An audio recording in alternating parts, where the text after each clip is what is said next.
It is DC Superhero Night on The Masked Singer, and we meet three new competitors, the Gargoyle, the Wolf, and the Squirrel. One of them is very, very obvious. We'll talk about all of this and more. Let's talk The Masked Singer.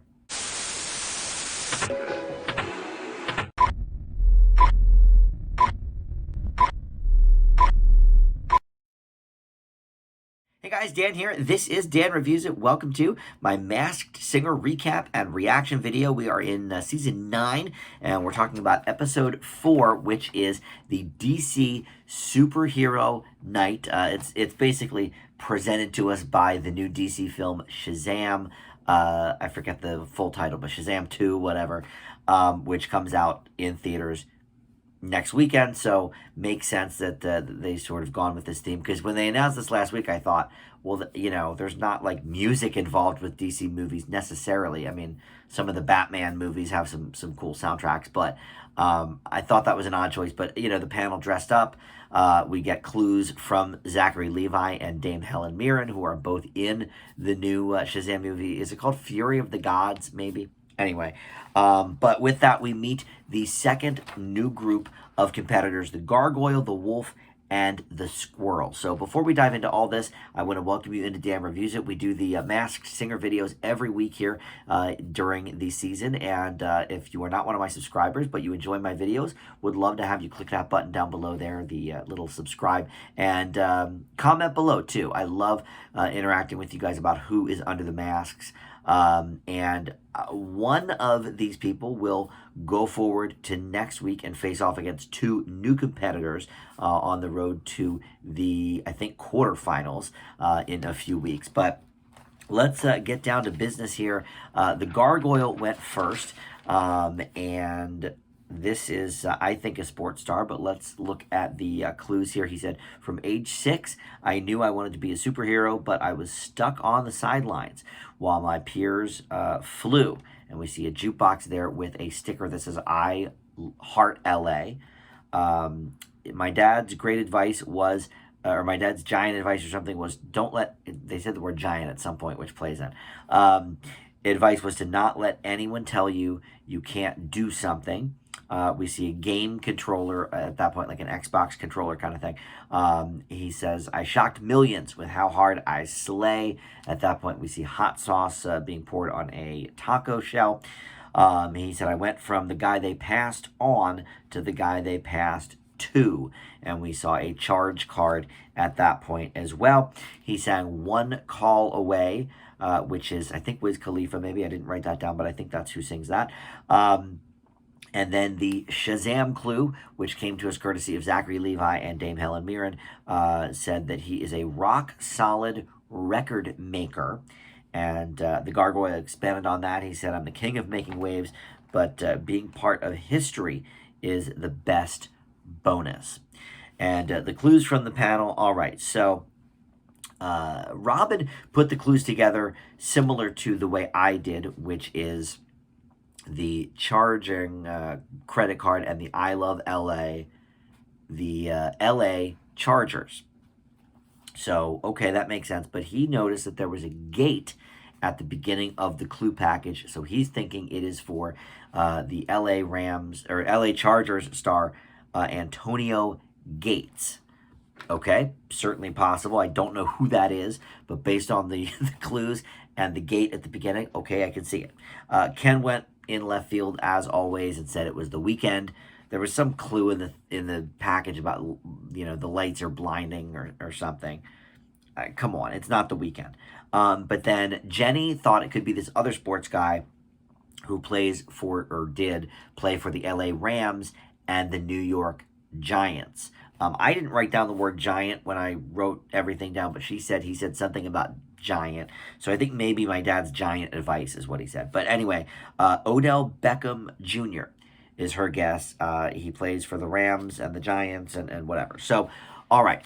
Don't know if Gargoyle is going home yet, but I will say he is in the big showdown at the end where they face off against each other, the two remaining contestants. One of them stays, one of them goes. So for me, here's where I am. I don't know my sports people. We've proven this time and again. and Ken's guess was not sports related. See, Ken actually knows sports people, which is why it's irritating that he did his bit, his bad guess bit, and said the weekend. Okay, so the only person that I could think of, I don't know much about sports. I really don't, and football especially. There was a Philadelphia Eagle on last season. I'm, from Philly. The only sports team I really know anything about is the Eagles, and I didn't even get that. It was Jordan Mailata.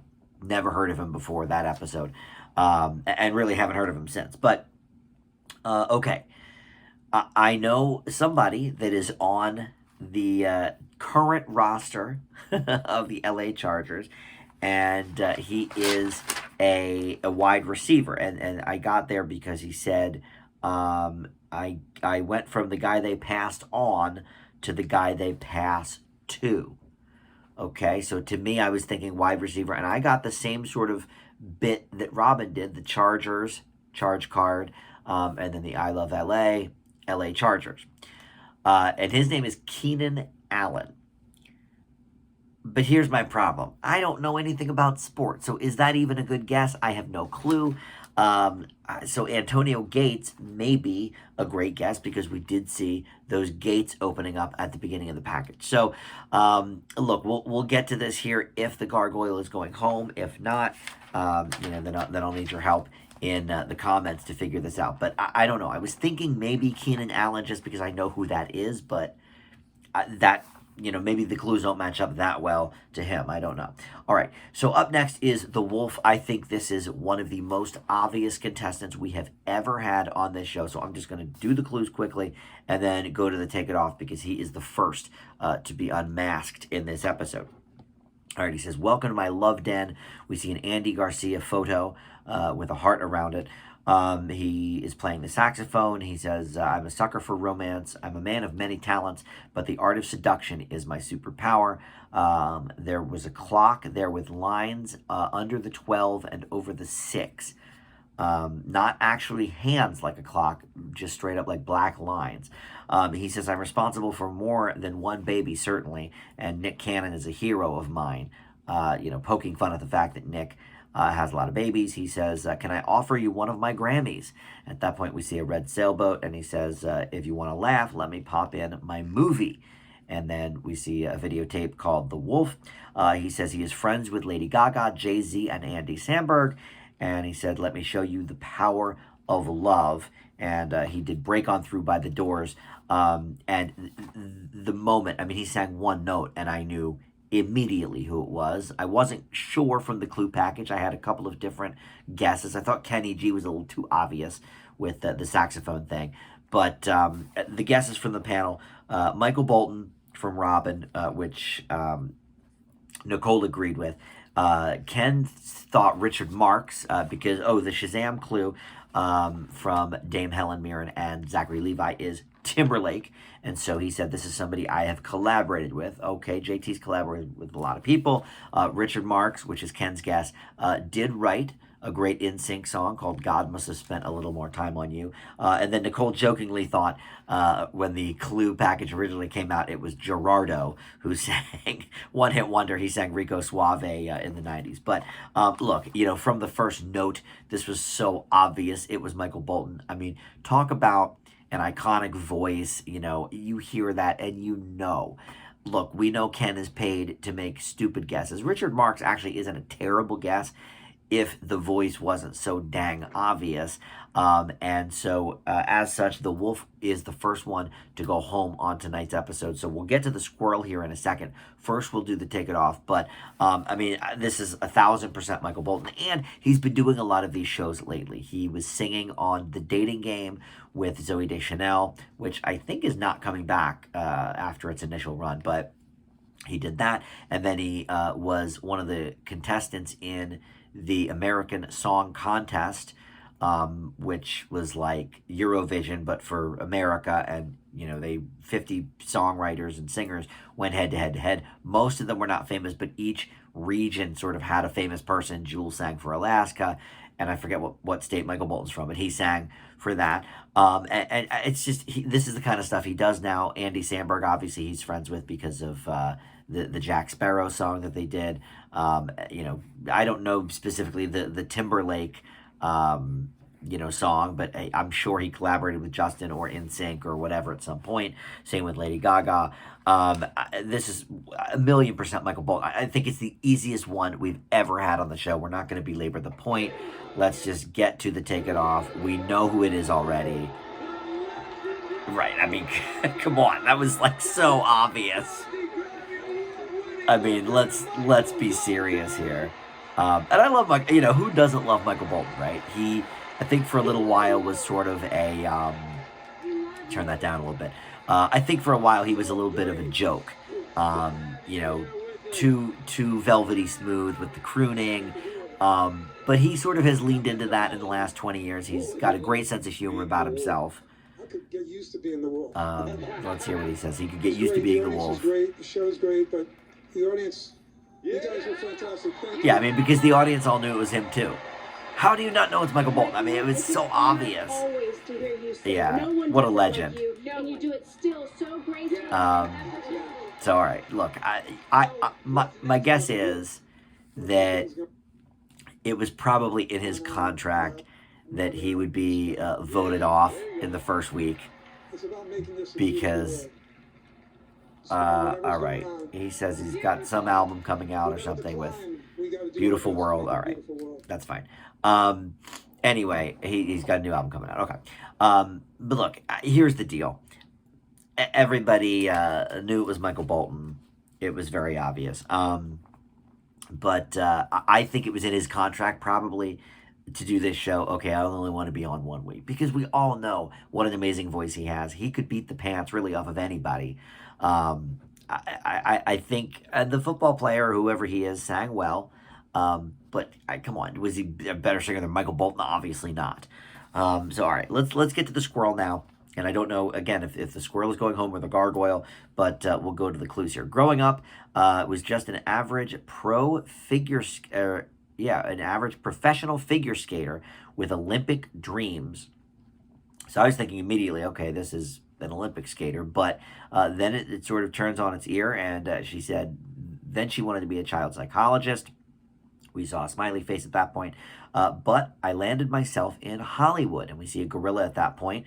And she says, a lot of blonde bombshells were like me. I did some modeling, some teen acne ads, landed some international sitcom parts, made out with Tom Cruise.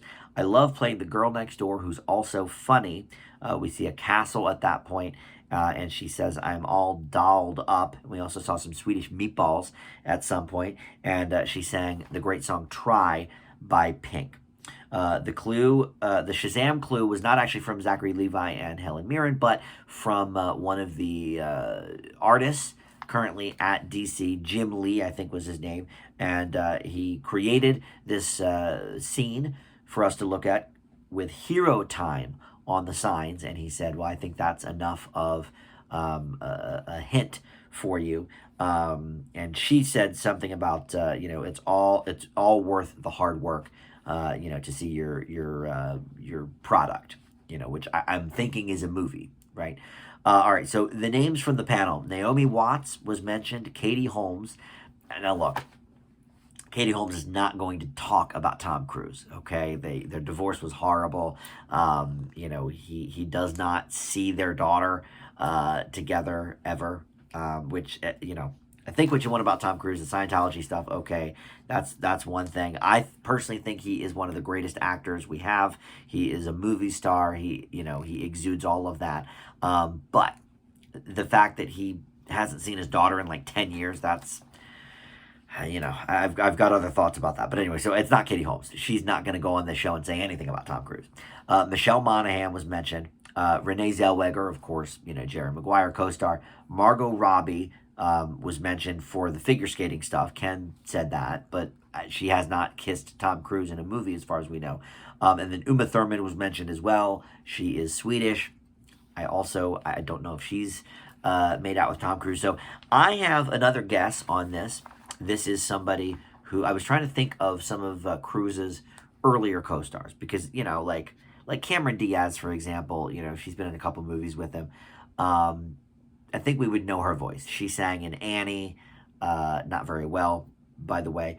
But she also, yeah, she's sort of getting back into the spotlight. She's doing a couple of acting jobs that are coming up.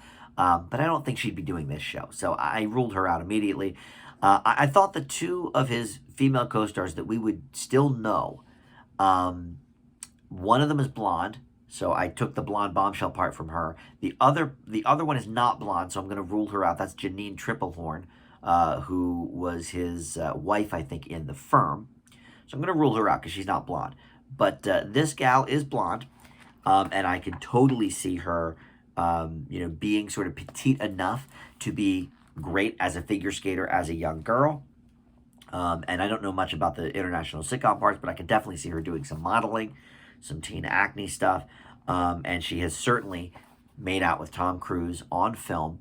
I think this could be Rebecca De Mornay from Risky Business. We're going way, way back in Tom Cruise's career for this one, about 40 years. But I don't know. None of the guesses that were made by the panel really spoke to me. Especially like Michelle Monaghan. I like her, but again, not blonde. So talking about how, a lot of blonde bombshells were like me. Now, she's not saying in that line that specifically she was a blonde bombshell. They like to play tricks with words on this show, but I don't know. I definitely don't think it's Margot Robbie. I don't think it's Renee Zellweger. Again, we've heard her sing in the Judy Garland movie. So I'm going to go for now with Rebecca De Mornay. And see where that takes us. But first, we have to find out who is even getting voted off. Is it going to be the Gargoyle or the Squirrel? They're going to do the showdown, and then we will figure that out together. Well, for the second week in a row, we actually don't have a second unmasking. They rang the ding-dong keep it on bell. So one of our competitors is not moving on next week, but will be moving on to the quarterfinals in a few weeks to face off against the other saved players. So the song that Gargoyle and Squirrel did was Kryptonite, which makes sense, of course. It's DC Superhero Night, Kryptonite by Three Doors Down. That totally makes sense. But the panel chose the Squirrel to continue on. So we did not get an unmasking from her. She's going to be back next week to perform again. And again, I'm going to stick with Rebecca De Mornay for my guess on the Squirrel. You'll let me know in the comments if I'm completely off base or what you think there. So the Gargoyle was about to be unmasked, but Jenny ended up hitting that ding-dong, keep it on bell, and echoing that thought was Nicole. She said, well, if you didn't hit it, I was going to. But before that happened, because they were going to unmask Gargoyle, they did make their final picks, and they stuck with all the things they said in the beginning. Robin said Antonio Gates. Jenny said Odell Beckham Jr. Ken stayed with the stupid weekend. And Nicole went a different way, which I don't think is actually terrible. She thinks it could still be a musician because of the jukebox and saying that he's a record maker. And she went with Mario, the R&B singer from about 15 years ago, because of the game controller made her think of Super Mario Brothers. I don't honestly think that's a bad guess, and that would certainly throw us off with, thinking the sports theme here. But I don't know. I'm sticking with sort of that LA Chargers theme. So I'm between Keenan Allen and Antonio Gates. I guess because I really don't know sports, I'll defer to Robin on this, and I'll say Antonio Gates. But if it's Keenan Allen, listen, let me know in the comments what you think about this, because if it's a sports person, I'm a little bit lost here. But I do think those are both pretty solid guesses. Antonio Gates, Keenan Allen. I didn't know who Antonio Gates was until, a half hour ago, but the clues make sense, and since we did see a big gate opening up, and he is apparently an LA Chargers, legend or something, why not? But anyway, so next week we won't hear from the Gargoyle, though. He will be back in a few weeks' time to face off against all the saves, which so far is him and Medusa only, but they'll probably be adding a third one to that list. But we will, again, next week, hear the Squirrel singing and moving on. Let me know what you think of my thought there of Rebecca De Mornay. But all right, until next week, we'll see you then. Thanks for watching. Bye.